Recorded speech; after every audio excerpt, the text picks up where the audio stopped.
You know, it's spring and the fish are stacked up on the shorelines, and one of the toughest things to do is to go out and cast a windblown shoreline, but boy, that's where I want to be. And I don't care if it's bass, if it's walleye, if it's crappie. I want to cast into those shallows. I want to get within a couple feet of the bank. Most importantly though, I want to be on the windblown shoreline because all the baits blow in that direction. But here's the thing. Boat control gets awfully tough because you're sitting there in the bow of your boat and you're trying to work your electric trolling motor and cast, and a lot of times the rear end of that boat starts blowing around. So here's what I do to combat that situation. I hang either a drift controller, a wave tamer, drift sock out off the rear corner of my boat, and here's why I do that.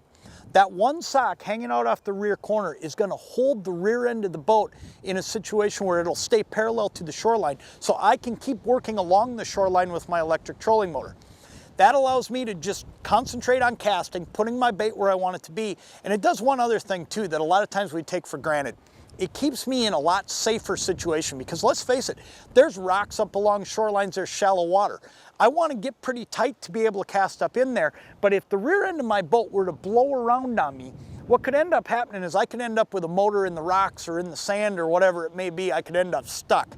With that drift control drift sock or that wave tamer hanging out off that corner, I'm able to keep the boat perfectly parallel, just focus on casting, and that's how you're going to catch more fish. Hang a drift sock out off the rear corner of your boat and fish those shorelines a lot more effectively.